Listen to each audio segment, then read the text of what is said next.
Langit ibu kota hari itu kelabu, seolah ikut berkabung sebelum darah benar-benar mengalir. Lin Yu berdiri di tengah aula pengadilan agung, lututnya ditekan oleh penjaga bersenjata tombak. Lantai batu dingin menusuk tulangnya, namun rasa sakit itu kalah oleh perih di dadanya. Di sekelilingnya, para pejabat istana berdiri berjajar, wajah mereka kaku, sebagian pura-pura iba, sebagian menikmati kehancurannya. Di hadapannya, sebuah gulungan sutra dilempar ke lantai. "Lin Yu," suara hakim istana bergema dingin, "kau dituduh bersekongkol dengan musuh perbatasan, membocorkan strategi militer, dan berniat menggulingkan negara. Apa kau mengaku?" Lin Yu tertawa pelan, tawa yang retak. "Mengaku?" Suaranya serak. "Ayahku menghabiskan hidupnya di medan perang. Ibuku mati karena menjahit baju perang untuk prajurit. Aku mengkhianati negara?" Belum sempat ia melanjutkan, suara lembut menyela. Berhentilah menyangkal." Lin Yu menoleh. Jantungnya hancur seketika. Su Mei, sahabat yang ia percayai lebih dari siapapun, berdiri anggun di sisi Perdana Menteri Su. Gaun putihnya bersih, wajahnya pucat seolah dipenuhi kesedihan tulus. "Bukti sudah jelas," kata Su Mei dengan mata berkaca-kaca. "Aku juga tidak ingin mempercayainya, tapi surat rahasia itu ditemukan di kamarmu." Lin Yu menatapnya tak percaya. "Surat itu, kau yang memberikannya padaku. Kau bilang itu puisi." Su Mei terdiam sesaat. Lalu ia tersenyum, sangat tipis, sangat cepat. Senyum yang hanya Lin Yu lihat. Bisiknya pelan, "Kalau kau tak mati hari ini, aku tak akan pernah bisa hidup tenang." Dunia Lin Yu runtuh. "Tangkap seluruh keluarga Lin," teriak hakim. Jeritan pecah di luar aula. Dalam hitungan napas, Lin Yu mendengar suara ayahnya berteriak, suara pedang menembus daging. Lalu, sunyi. Air mata akhirnya jatuh. "Su Mei," suaranya bergetar. "Aku memperlakukanmu seperti saudari." Su Mei menunduk hormat. "Dan aku berterima kasih. Tanpa kepercayaanmu, semua ini tak akan semudah ini." Seorang kasim mendekat membawa cawan emas. Cairan hitam di dalamnya mengeluarkan bau pahit. "Hukuman mati. Minum." Tangan Lin Yu gemetar saat cawan itu diletakkan di bibirnya. Ia menatap istana yang pernah ia impikan sebagai rumah, kini menjadi neraka. Sebelum meneguk racun, ia menatap Su Mei untuk terakhir kali. "Aku tak menyesal mati," kata Lin Yu lirih. "Aku hanya menyesal tak membunuhmu lebih dulu."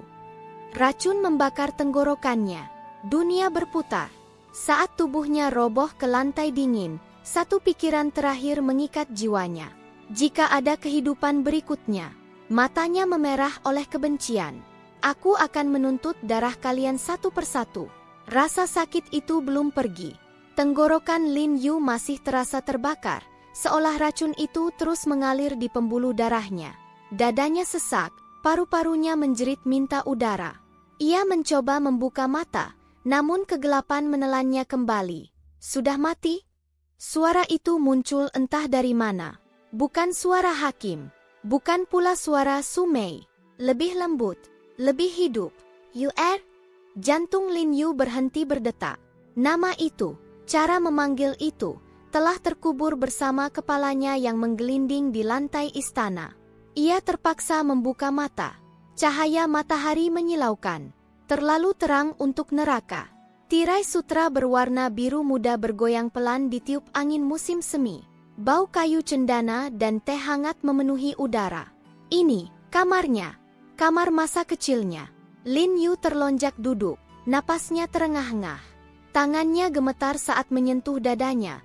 Tidak ada luka, tidak ada darah, tidak ada rasa dingin lantai batu istana. Kenapa kau duduk mendadak?" Seorang wanita berusia setengah baya mendekat panik. Lin Yu menatap wajah itu. Ibunya masih hidup, masih utuh. Tidak ada pedang di lehernya. Tidak ada darah di pakaian sederhananya. "Bu!" Suara Lin Yu pecah. Kata itu keluar begitu saja, disertai isak yang tak bisa ia tahan. Ia memeluk wanita itu erat, terlalu erat. Seolah jika ia melepaskan, semuanya akan kembali runtuh. Ibu di sini, wanita itu membelai rambutnya lembut. Kau hanya mimpi buruk. Dokter bilang kau demam semalam. Mimpi buruk? Lin Yu tertawa lirih di balik bahu ibunya. Tawa yang bergetar dan hampir gila. Jika itu mimpi, maka ia telah bermimpi terlalu lama, hingga merasakan setiap tetes darah keluarganya mengering. Saat ibunya keluar, Lin Yu bangkit dengan kaki lemah. Ia berjalan ke cermin perunggu. Pantulan yang menatap balik padanya adalah wajah remaja berusia 15 tahun, belum ternodai politik, belum hancur oleh pengkhianatan. Tangannya mengepal. Ia menghitung dalam hati. Tahun ini, ia belum dipanggil ke istana. Ayahnya masih menjabat jenderal perbatasan. Perang besar belum pecah. Dan Su Mei belum menusukkan pisau. Ingatan masa depan mengalir deras, menghantam pikirannya tanpa ampun. Surat palsu itu. Kudeta Perdana Menteri Su. Pengkhianatan di perbatasan barat. Kematian Shen Rui, yang dulu mencoba menyelamatkannya namun terlambat. Lin Yu terhuyung mundur, punggungnya menghantam dinding. Jadi, ini bukan kebetulan, bisiknya. Ini kesempatan. Namun bukannya lega, ketakutan justru menjalar. Ia tahu apa yang akan terjadi. Ia tahu siapa yang tersenyum di depan dan menikam dari belakang. Ia tahu siapa yang akan berlutut memohon belas kasihan dan siapa yang akan mati lebih dulu. Pintu kamar terbuka. Seorang pria tinggi masuk dengan tawa hangat. Ayah dengar kau hampir tak bangun pagi ini. Ayahnya, sosok yang di kehidupan sebelumnya berdiri tegak di hadapan Algojo, tanpa satu pun teriakan minta ampun. Kali ini, Lin Yu tak bisa menahan diri. Ia berlari memeluknya, tubuhnya gemetar hebat. Ayah, suaranya parau. Jika suatu hari aku berubah, jika aku menjadi kejam, jangan hentikan aku. Ayahnya tertawa kecil, mengira itu lelucon. Kau anakku, bagaimana mungkin ayah menghentikanmu? Lin Yu menutup mata. Kau akan menghentikanku, ayah. Jika kau tahu apa yang akan kulakukan pada mereka. Malam itu, Lin Yu duduk sendirian di tepi ranjang. Wajahnya tenang, terlalu tenang untuk gadis seusianya. Di matanya tak ada lagi kepolosan, hanya perhitungan dingin. Ia menatap ke arah istana yang samar terlihat dari kejauhan. Takdir telah memberiku kembali segalanya, bisiknya pelan. Dan aku akan membalasnya dengan bunga darah. Di luar, angin musim semi berembus lembut. Tak seorang pun tahu, di balik ketenangan itu, seorang iblis telah terlahir kembali dengan ingatan sempurna akan masa depan. Musim semi tiba lebih awal tahun itu. Di luar, bunga persik bermekaran tanpa rasa bersalah, seolah dunia belum pernah menelan darah siapapun. Di dalam kediaman keluarga Lin, pelayan-pelayan berjalan ringan, suara lonceng angin berdenting lembut, dan aroma teh baru diseduh memenuhi paviliun. Lin Yu duduk di depan meja rias, membiarkan pelayannya menyisir rambut panjangnya. Dari pantulan cermin perunggu, wajah muda itu tampak lembut, bahkan rapuh, gadis 15 tahun yang belum pernah menyentuh lumpur istana. Namun di balik mata itu, tak ada lagi kepolosan. Nona, kata pelayan itu ceria, Nona Su Mei mengirim undangan. Ia mengajak Nona menghadiri jamuan sastra di paviliun anggrek besok. Sisir di rambut Lin Yu berhenti sejenak. Su Mei, nama itu seperti duri yang menusuk perlahan, tak cukup menyakitkan untuk berdarah, namun cukup untuk mengingatkan bahwa luka lama belum sembuh. Jamuan sastra. Lin Yu tersenyum tipis, nada suaranya ringan. Bukankah aku selalu membuat suasana canggung di acara seperti itu? Pelayan itu tertawa kecil. Nona terlalu rendah hati. Semua orang tahu Nona Lin pandai kaligrafi. Lin Yu menunduk, seolah malu. Dalam benaknya, potongan masa depan berputar jelas. Jamuan sastra ini adalah awal segalanya.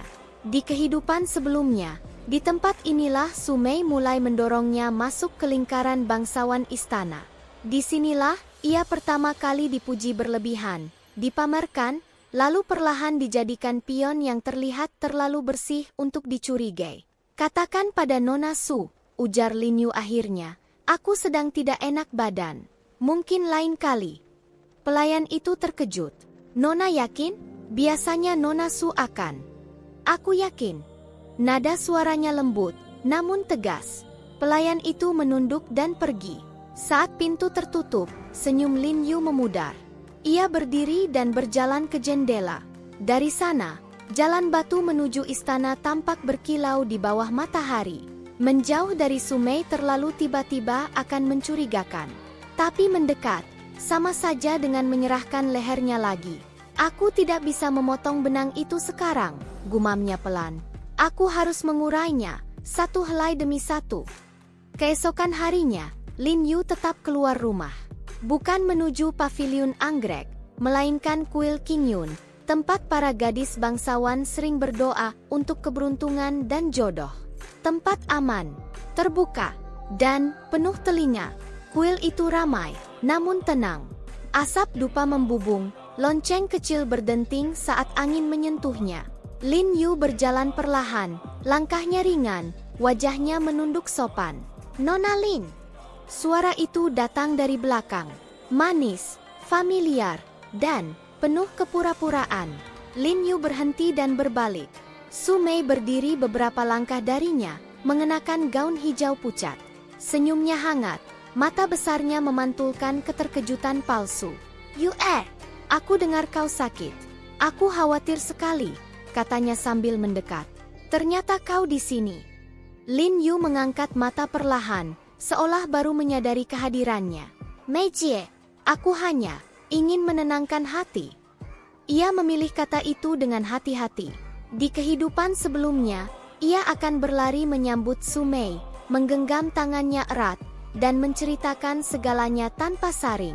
Sekarang, ia menjaga jarak satu langkah, cukup dekat untuk sopan, cukup jauh untuk aman. Sumei menangkap perubahan itu. Kau tampak berbeda, kata Sumei pelan sambil tersenyum. Biasanya kau tak suka tempat ramai. Lin Yu tertawa kecil.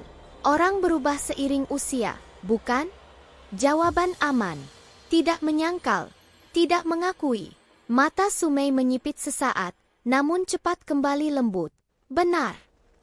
Kebetulan sekali. Aku juga ingin berdoa. Mereka berjalan berdampingan menuju aula utama. Lin Yu bisa merasakan tatapan di punggungnya, bukan hanya dari Sumei, tapi dari beberapa pelayan istana dan bangsawan muda yang kebetulan hadir. Ia tahu apa yang mereka lihat. Dua sahabat karib, putri jenderal dan putri perdana menteri. Ikatan yang tampak tak tergoyahkan. Dan itulah yang ia butuhkan. Di depan patung Buddha, mereka berlutut. Sumei memejamkan mata dengan khusyuk.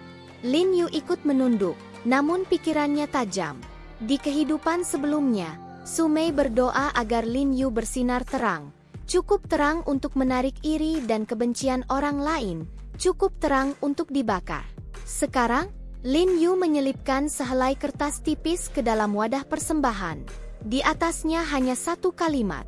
Semoga orang yang haus akan kekuasaan mempercepat langkahnya sendiri menuju kehancuran. Tak ada nama, tak ada tanda. Ia tahu, seseorang akan menemukannya. Perubahan kecil Lin Yu tidak luput dari perhatian istana. Beberapa hari kemudian, sebuah undangan resmi tiba, bersegel emas. Jamuan istana kecil, dihadiri oleh para bangsawan muda terpilih. Nama putra mahkota Shen Rui tercetak di atasnya.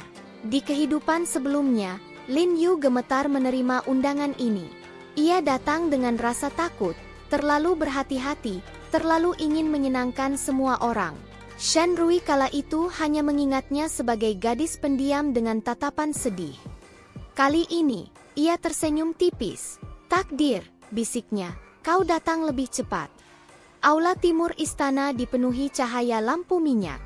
Musik lembut mengalun, dan aroma anggur manis memenuhi udara. Para bangsawan muda bercakap sopan, tertawa kecil, menjaga sikap. Lin Yu masuk dengan langkah tenang. Gaunnya sederhana, tidak mencolok, namun bersih dan anggun. Rambutnya dihias satu tusuk giok putih. Tidak lebih. Ia tidak mencari perhatian. Namun justru itu yang membuatnya diperhatikan. Dari kursi utama, Shen Rui mengangkat pandangan. Putra mahkota itu duduk tegak, wajahnya dingin, sorot matanya tajam seperti bilah pedang yang belum terhunus. Ia telah melihat ratusan orang, terlalu banyak wajah palsu, terlalu banyak ambisi telanjang. Namun gadis itu, ia tidak tergesa mendekat, tidak mencari pujian, tidak pula bersembunyi berlebihan. Seimbang. Siapa dia? Tanya Shen Rui pelan kepada pengawalnya. Putri Jenderal Lin. Lin Yu. Shen Rui mengangguk perlahan. Nama itu samar mengusik ingatannya. Bukankah gadis ini dikenal terlalu polos? Saat jamuan berlangsung, Shen Rui sengaja melempar pertanyaan terbuka tentang puisi perang. Topik yang biasanya membuat para bangsawan muda gugup. Beberapa menjawab terlalu aman. Beberapa terlalu ingin pamer. Lin Yu menunggu. Saat semua mata beralih padanya, ia berdiri dan membungkuk sopan. Pendapatku mungkin dangkal, katanya lembut. Namun perang bukan hanya soal strategi. Ia soal waktu. Menyerang terlalu cepat menghabiskan nyawa, terlalu lambat mengundang kehancuran. Jawaban itu sederhana. Namun Shen Rui menyipitkan mata. Itu bukan jawaban gadis 15 tahun yang hanya membaca puisi. Itu pandangan seorang yang telah melihat akibatnya, kata Shen Rui pelan. Lin Yu menunduk, menyembunyikan kilatan di matanya. Yang mulia terlalu memujiku. Namun di dalam hatinya, ia tahu. Ia baru saja menanam benih.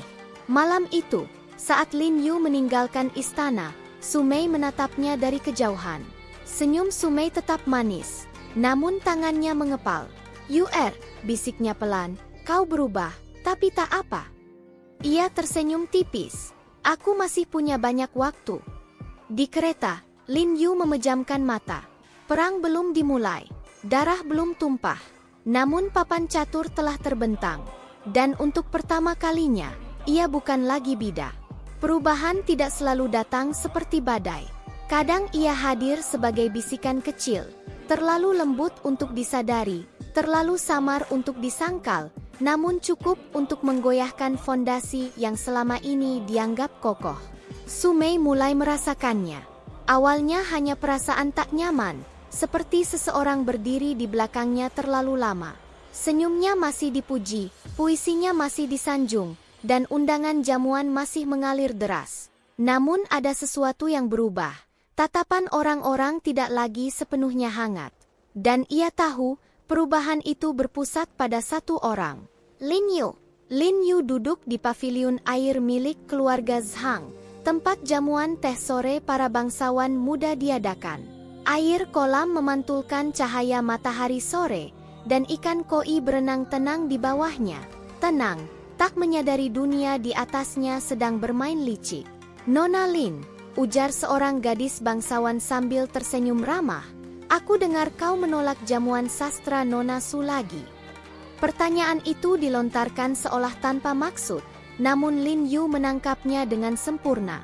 Ia mengangkat cangkir tehnya perlahan. Ya, aku merasa kemampuan sastraku tak sebanding dengan milik Meiji. Aku takut mempermalukan diri sendiri. Nada suaranya tulus, bahkan sedikit rendah hati. Namun kata-kata itu jatuh dengan makna ganda. Mempermalukan diri? Gadis itu tertawa kecil. Bukankah Nona Su selalu berkata kalian setara? Lin Yu tersenyum tipis. Meiji selalu terlalu baik padaku. Tidak ada tuduhan. Tidak ada bantahan. Namun satu benih tertanam. Jika Su Mei selalu memuji Lin Yu berlebihan, apakah itu benar ketulusan atau sekadar topeng? Percakapan mengalir ke arah lain, tapi benih itu telah jatuh ke tanah yang subur. Di tempat lain, Su Mei bersin kecil tanpa sebab. Ia duduk di kamar pribadinya, memandangi cermin sambil mengerutkan kening.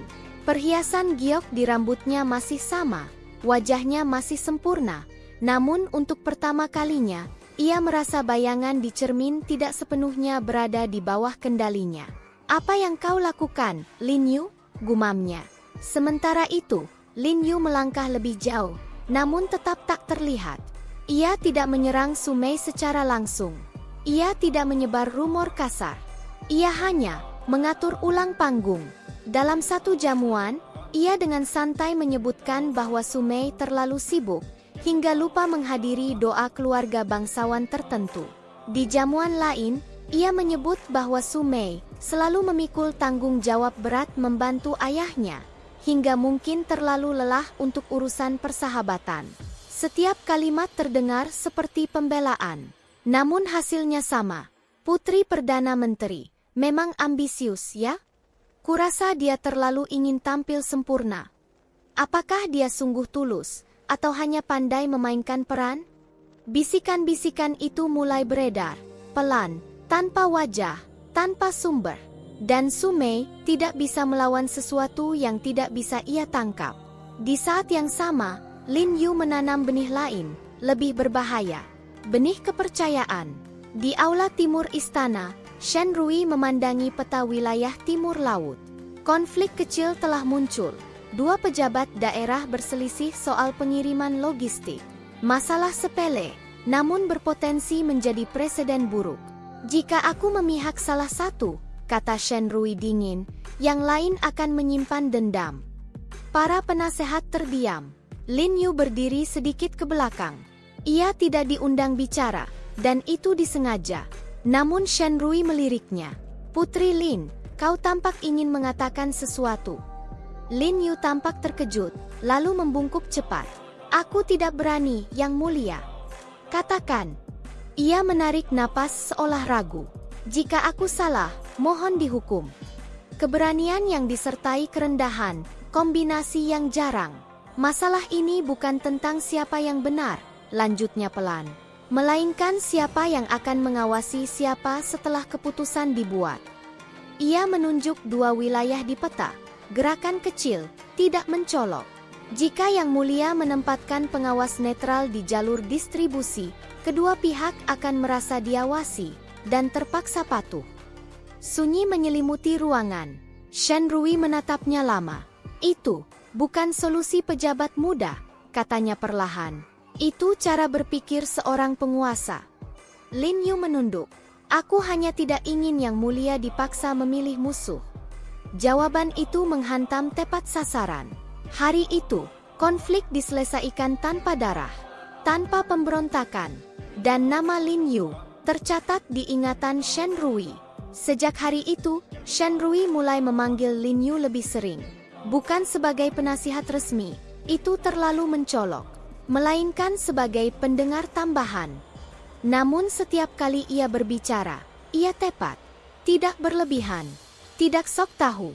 Kepercayaan tumbuh, perlahan, tapi dalam. Sumei menyadarinya di jamuan istana berikutnya. Ia melihat Shen Rui berbincang dengan Lin Yu lebih lama dari seharusnya. Melihat cara putra mahkota mengangguk pelan, tatapannya fokus, cara yang dulu hanya diberikan pada jenderal senior. Dan untuk pertama kalinya, Sumei merasakan sesuatu yang asing. Takut. Ia mendekati Lin Yu dengan senyum yang sedikit kaku. "Yuer, kau tampak sibuk akhir-akhir ini. Bahkan Yang Mulia pun menyukaimu." Lin Yu menoleh, matanya lembut seperti dulu. "Meiji berlebihan. Aku hanya kebetulan berada di tempat yang tepat." Kata-kata itu sama persis seperti yang dulu Sumei ucapkan padanya. Sumei tertawa kecil, namun di balik lengan bajunya, kukunya menekan telapak tangan. "Kau berubah," katanya pelan. Lin Yu tersenyum, senyum yang nyaris sama seperti senyum Sumei di hari eksekusinya dulu. "Kita semua berubah," jawabnya ringan. "Hanya saja, ada yang berubah untuk bertahan hidup." Malam itu, Sumei tidak bisa tidur. Ia memandangi langit-langit kamarnya, jantungnya berdebar tanpa sebab jelas. Untuk pertama kalinya sejak kecil, ia merasa seseorang sedang mengambil panggung yang seharusnya miliknya. Dan jauh di kediaman Lin Yu menutup jendela dengan tenang. Satu benih telah tumbuh, dan ia tahu, yang berikutnya akan berdarah. Skandal tidak pernah meledak seperti petir. Ia merembes, pelan, busuk, dan tak terhentikan. Awalnya hanya laporan kecil dari Kementerian Perbendaharaan, selisih angka pada pengiriman gandum ke wilayah selatan. Jumlahnya tidak besar, terlalu kecil untuk disebut korupsi besar, terlalu rapi untuk disebut kesalahan. Namun Shen Rui berhenti di sana. Ia membaca ulang laporan itu 3 kali. Jarinya mengetuk meja kayu dengan ritme lambat. Angka-angka ini terlalu bersih, katanya dingin. Seorang pejabat menunduk. Yang mulia, wilayah selatan berada langsung di bawah pengawasan Perdana Menteri Su. Sunyi jatuh seperti kain hitam. Nama itu kini memiliki bobot lain di telinga Shen Rui. Di paviliun samping aula timur, Lin Yu berdiri di balik tirai tipis, mendengarkan laporan yang sama. Wajahnya tetap tenang, seolah ia hanya pengamat. Namun di dalam kepalanya, ingatan lama berputar jelas. Inilah awalnya. Di kehidupan sebelumnya, laporan ini ditutup, dipadamkan sebelum sempat bernapas. Dan beberapa bulan kemudian, keluarga Lin dituduh menggelapkan logistik perang, tuduhan yang menggunakan pola yang sama. Kali ini, ia tidak berniat diam. Yang mulia, katanya pelan saat dipanggil masuk, jika aku boleh bertanya, apakah wilayah lain juga diperiksa dengan ketelitian yang sama? Shen Rui menatapnya. Belum. Kalau begitu, Lin Yu menunduk sedikit, menutup laporan ini sekarang akan terlihat seperti perlakuan istimewa. Kata-kata itu jatuh tanpa emosi, namun maknanya tajam.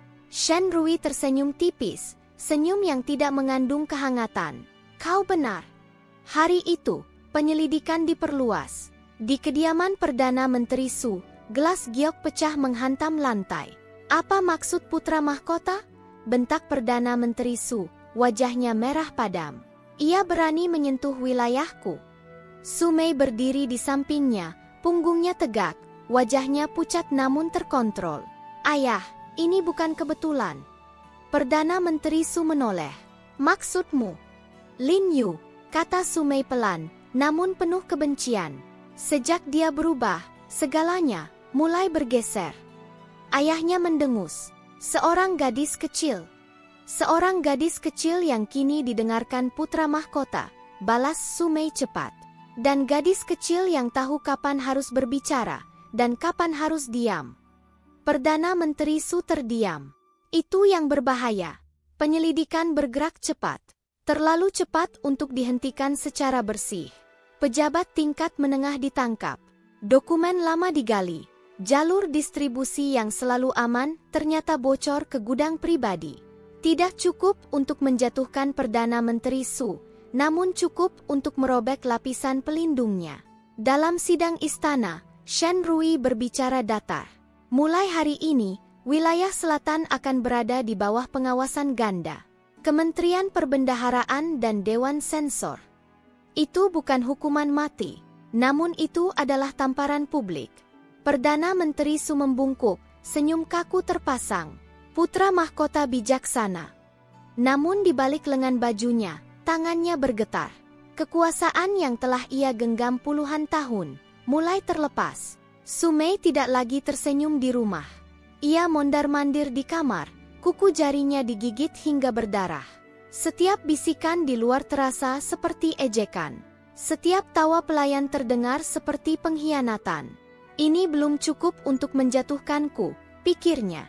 Namun jika ini berlanjut, pikirannya berputar ke satu wajah. Lin Yu, jika sumber masalahnya hilang, semua bisa kembali normal. Su Mei berhenti berjalan. Wajahnya mengeras. Malam itu, Lin Yu menghadiri jamuan kecil di kediaman keluarga Zhao. Ia duduk di dekat kolam, berbincang ringan dengan beberapa bangsawan muda.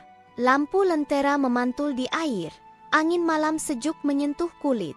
Terlalu tenang, instingnya, yang diasah oleh kematian, menegang. Nona Lin, seorang pelayan mendekat sambil membawa anggur. Ini kiriman khusus dari Nona Su, katanya untuk merayakan kesehatan Anda. Lin Yu menatap cawan itu. Aroma anggur terlalu manis. Di kehidupan sebelumnya, racun datang seperti ini. Dibungkus perhatian. Ia tersenyum lembut. Sampaikan terima kasihku.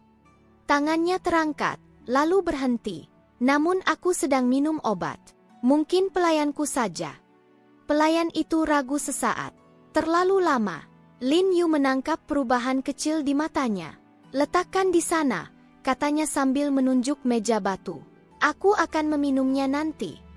Pelayan itu menunduk dan pergi dengan langkah cepat. Lin Yu tidak menyentuh cawan itu.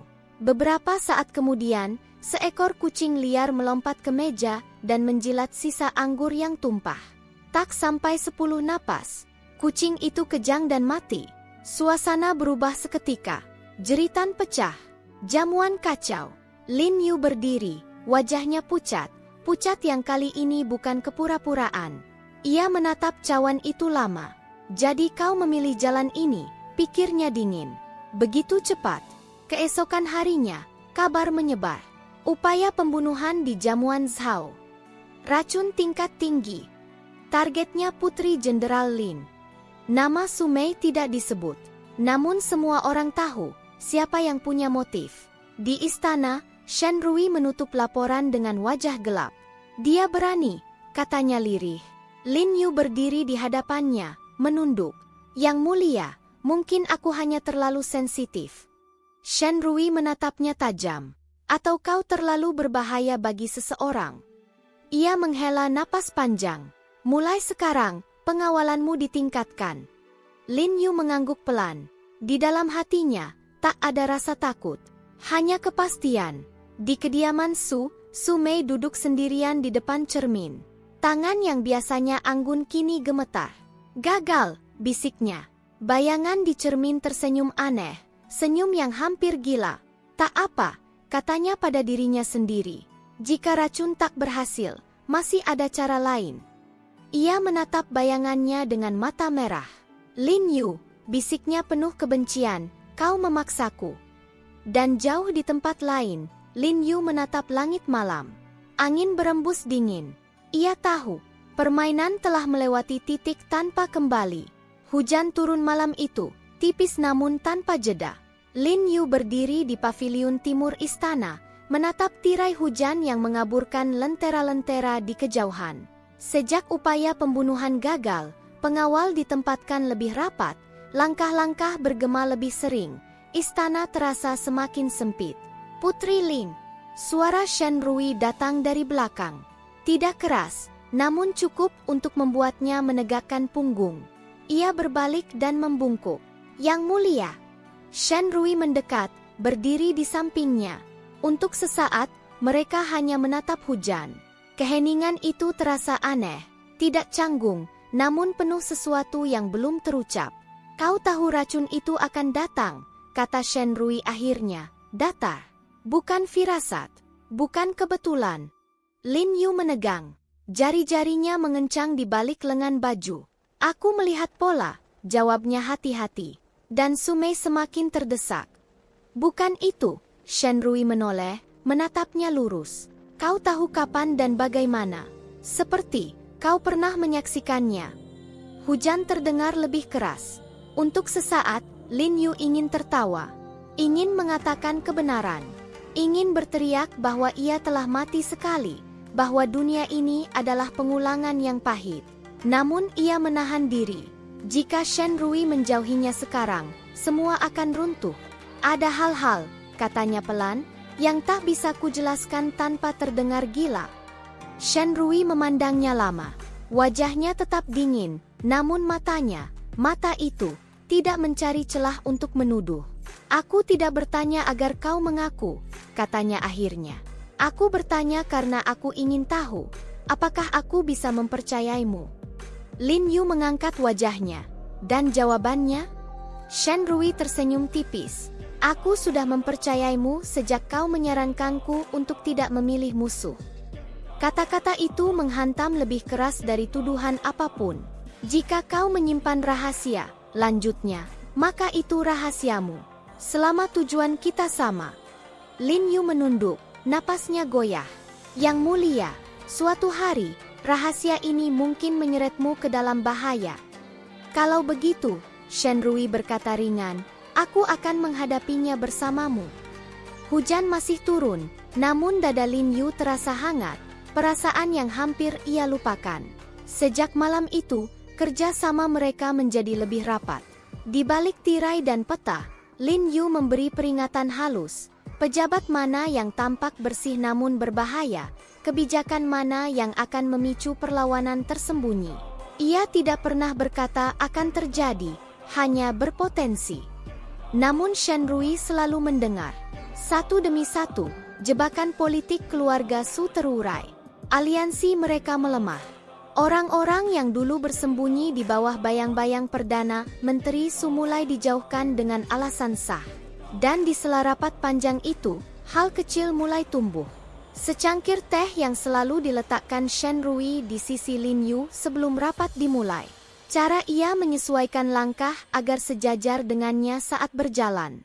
Tatapan singkat, terlalu lama untuk sopan, terlalu singkat untuk diakui. Suatu malam, setelah rapat berakhir, Lin Yu terhenti di koridor.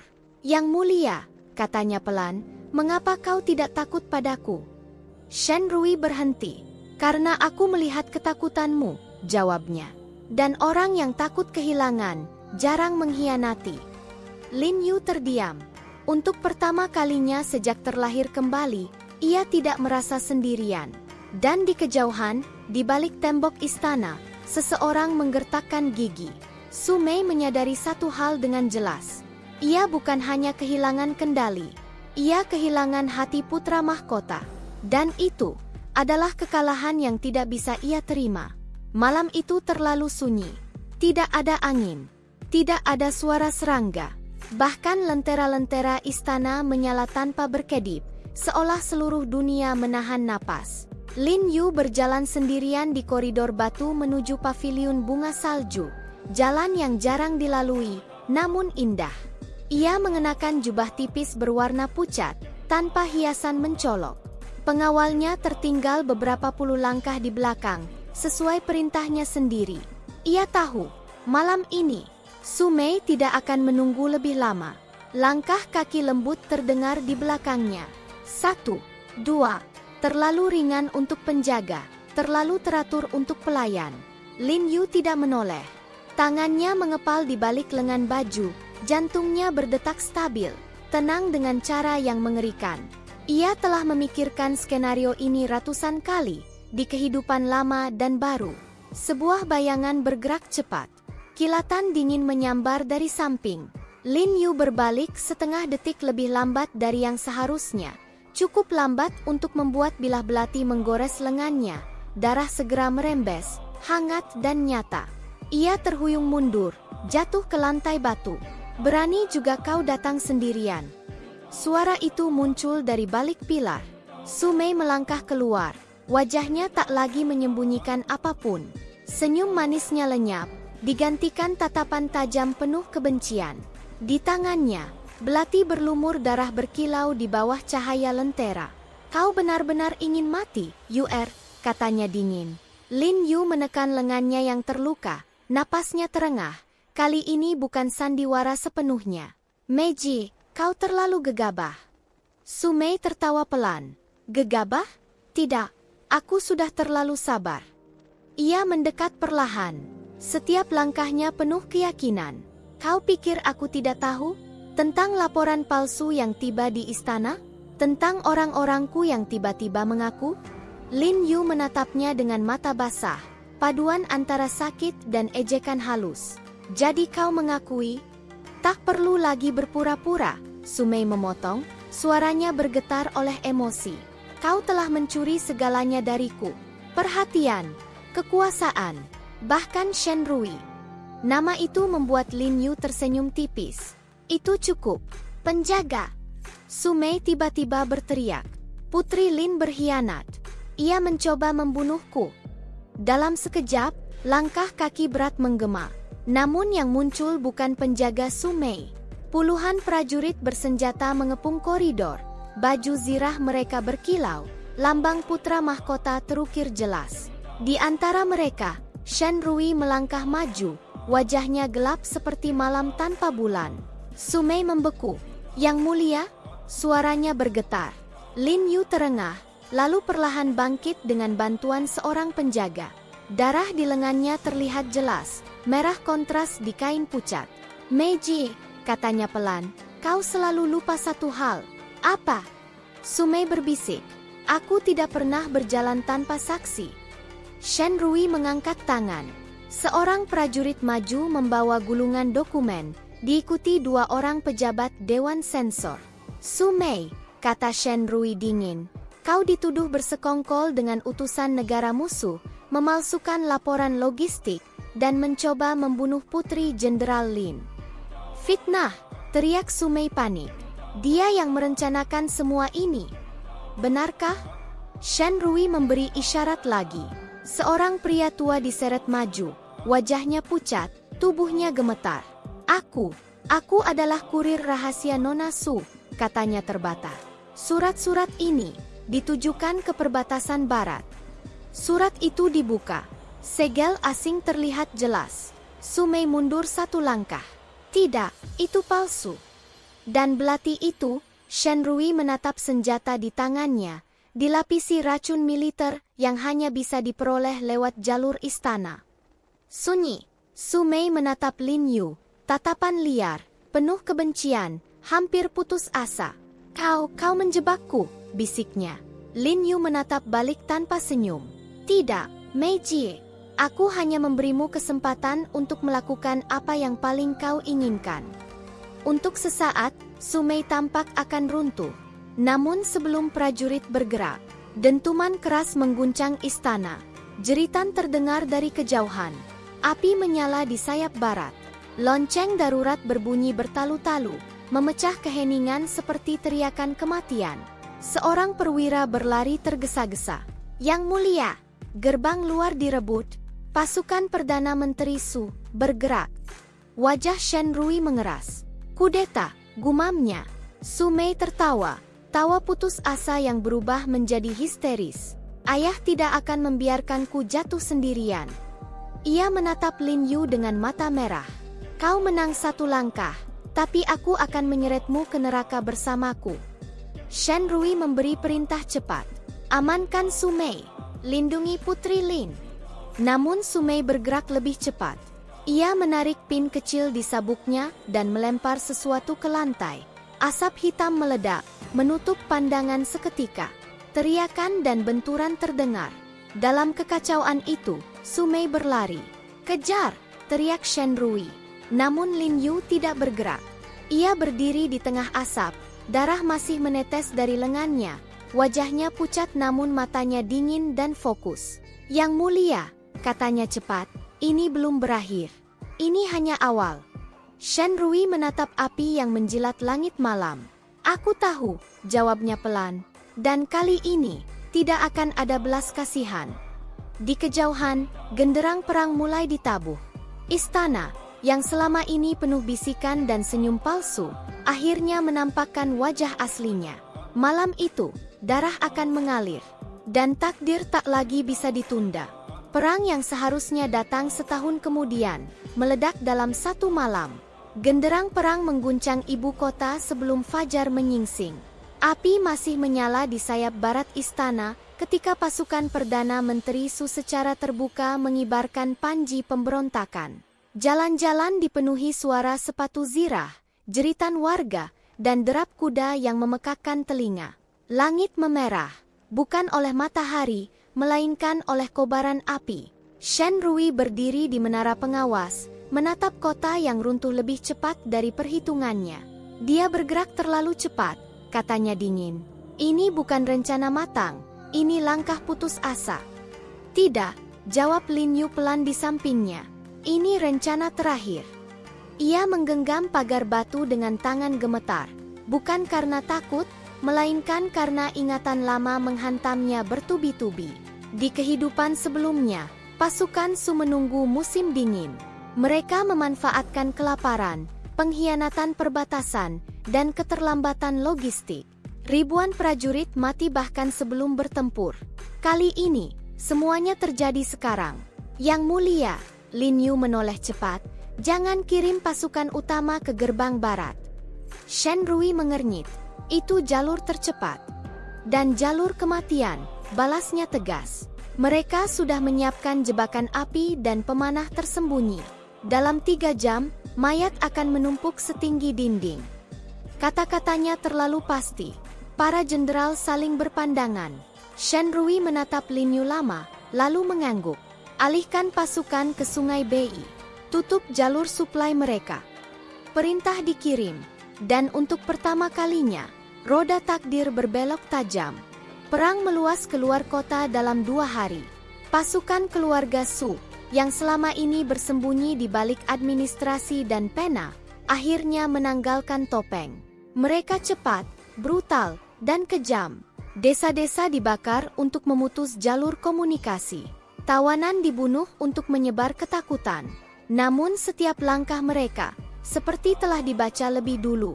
Jangan ke dataran Feng, perintah Lin Yu di tenda strategi. Jarinya menunjuk peta. Tanahnya lunak setelah hujan. Kavaleri akan terperosok.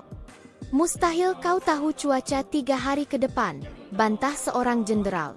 Lin Yu menatapnya. Kalau aku salah, aku siap dihukum. Hujan turun malam itu, dan kavaleri Su terjebak dalam lumpur, dihujani panah dari perbukitan. Ratusan nyawa terselamatkan di pihak Shen Rui. Bisikan mulai beredar di antara prajurit. Putri Lin seperti dewi perang. Dia tahu sebelum musuh bergerak. Dia menyelamatkan kami. Lin Yu mendengar semuanya, dan setiap pujian terasa seperti pisau. Karena ia tahu berapa banyak yang seharusnya mati. Di medan perang Sungai Bei, bau darah bercampur lumpur dan besi. Jeritan prajurit terluka menggema, kuda-kuda meringkik panik. Panji-panji Su mulai koyak satu persatu. Lin Yu berdiri di bukit kecil bersama Shen Rui, mengenakan jubah sederhana tanpa lambang. Darah menodai ujung sepatunya, bukan miliknya. Di kehidupan sebelumnya, katanya tiba-tiba, suaranya hampir tak terdengar di tengah gemuruh perang.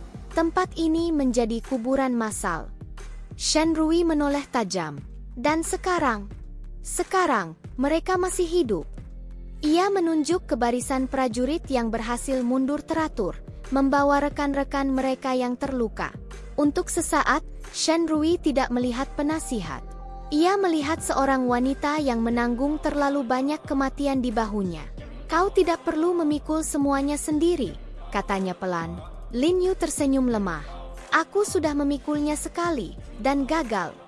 Kekalahan keluarga Su mulai nyata di hari kelima. Jalur suplai mereka terputus, persis seperti yang Lin Yu peringatkan. Pasukan bayaran mereka berbalik arah ketika emas tak lagi mengalir. Beberapa jenderal Su menyerah, beberapa melarikan diri, sisanya mati sia-sia mempertahankan ambisi orang lain. Perdana Menteri Su memimpin pasukan terakhirnya sendiri. Di medan berbatu Kingshan, ia berdiri di atas kuda hitam, wajahnya keras dan penuh kebencian. Aku membangun negara ini, teriaknya. Dan aku tidak akan menyerahkannya pada bocah yang belum mengerti politik. Panah pertama dilepaskan. Perang terakhir dimulai. Lin Yu menatap medan itu dari kejauhan, napasnya tertahan. Di kehidupan sebelumnya, ayahku mati di sini. Tangannya bergetar. Ubah formasi, katanya cepat. Jangan dorong dari depan. Kepung dari kanan, di balik tebing. Namun itu berbahaya, protes seorang perwira.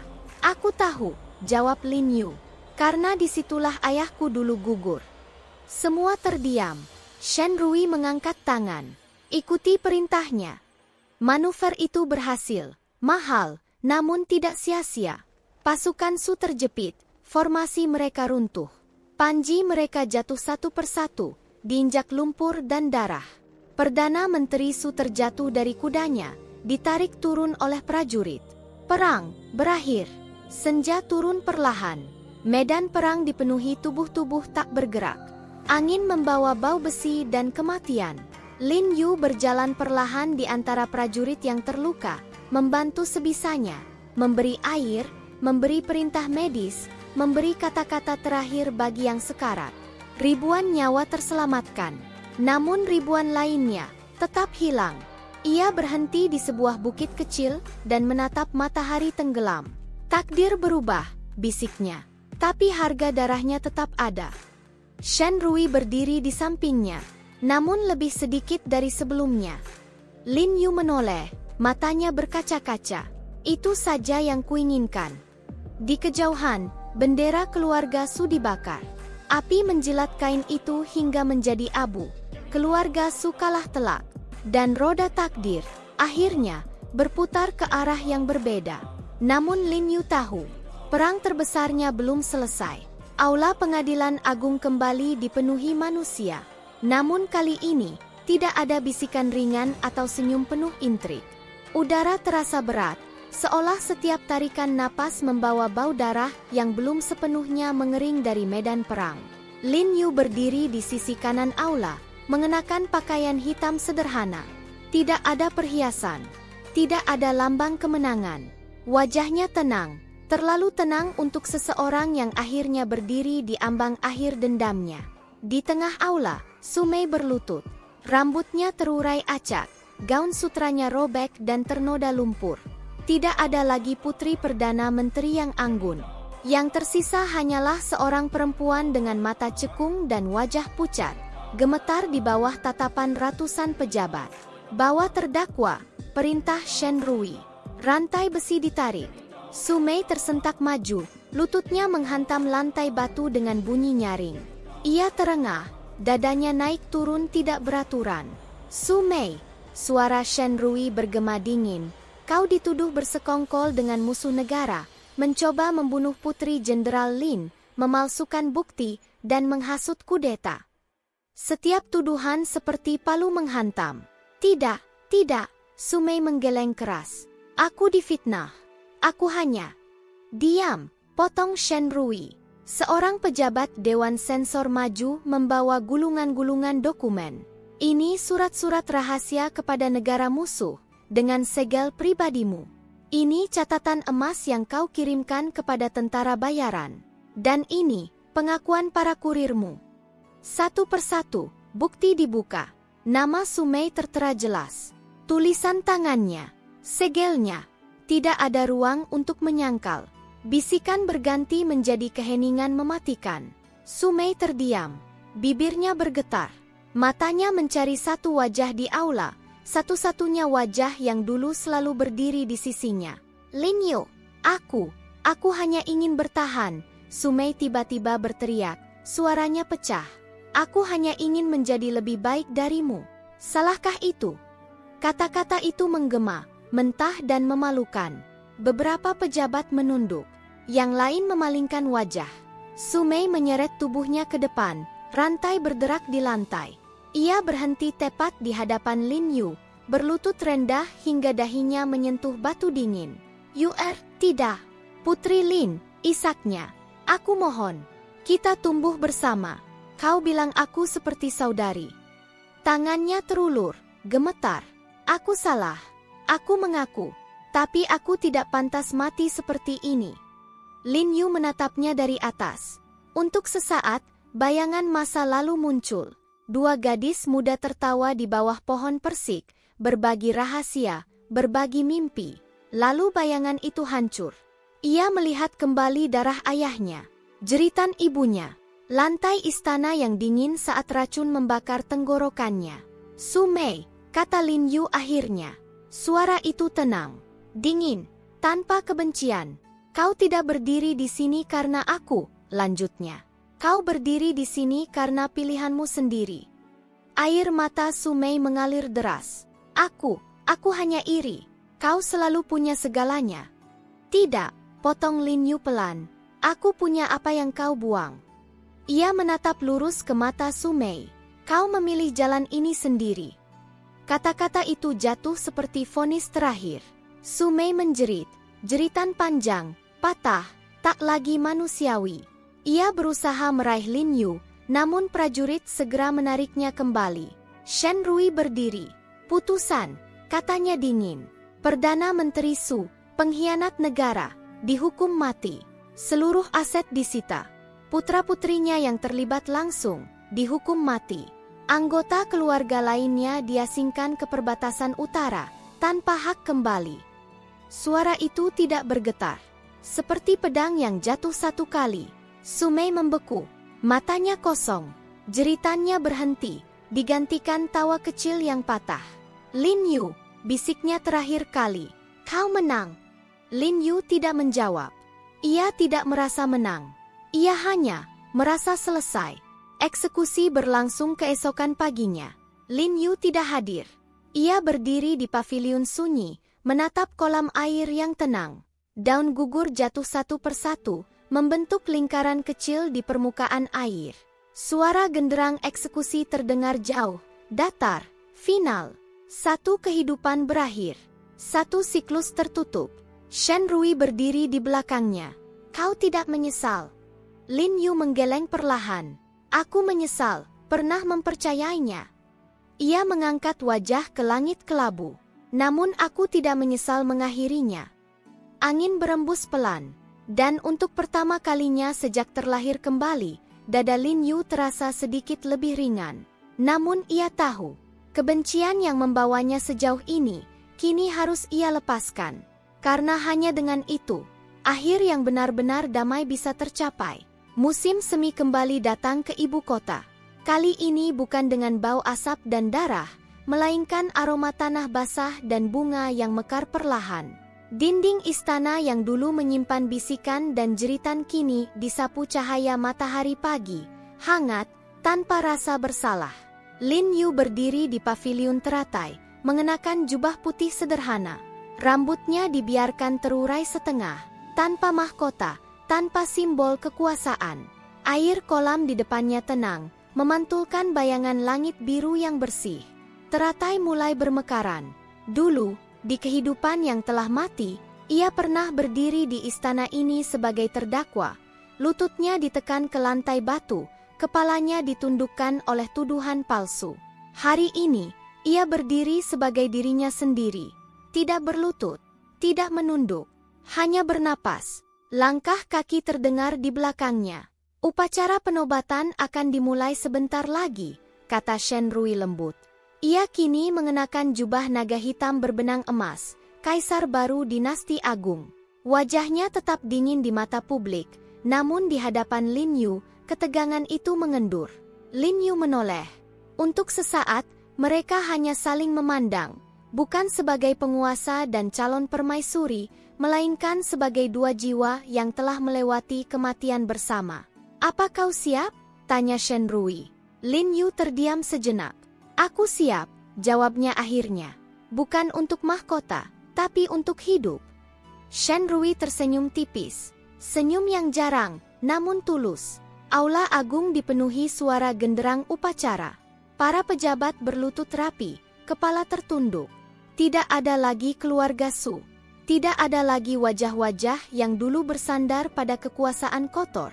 Yang tersisa hanyalah mereka yang selamat dari pembersihan, mereka yang belajar dari darah dan kesalahan. Saat Lin Yu melangkah masuk, aula hening.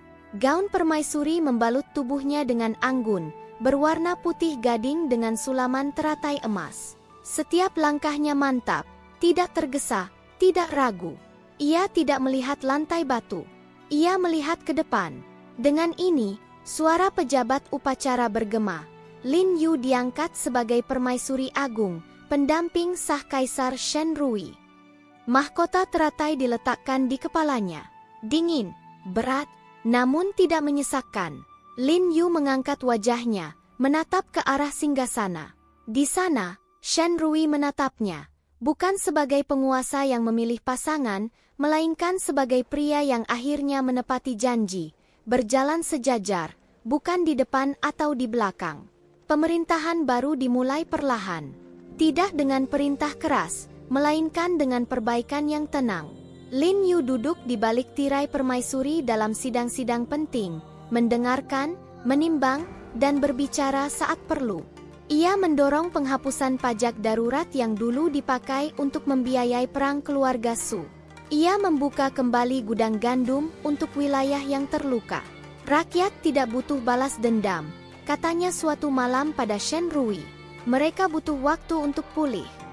Dan Shen Rui mendengarkan. Ia mempercayainya seperti dulu, tanpa syarat. Nama Lin Yu perlahan berubah makna di istana. Bukan lagi gadis yang selamat dari pengkhianatan. Bukan lagi alat politik. Ia menjadi simbol keadilan yang lahir dari luka. Suatu sore, Lin Yu berjalan sendirian ke taman belakang, tempat teratai mekar paling lebat. Ia berhenti di tepi kolam, memandangi kelopak putih yang terbuka sempurna. Dulu, ia hidup hanya untuk membalas. Setiap langkahnya didorong kebencian. Setiap senyumnya adalah topeng. Setiap rencananya adalah pisau. Kini, pisau itu telah dilepas. Ia tidak lagi terbangun oleh mimpi buruk tentang racun dan lantai batu. Ia tidak lagi mencari wajah Sumei di kerumunan. Yang tersisa hanyalah keheningan yang tidak menakutkan. Shen Rui muncul tanpa suara, berdiri di sampingnya. Apa yang kau pikirkan? Lin Yu tersenyum kecil.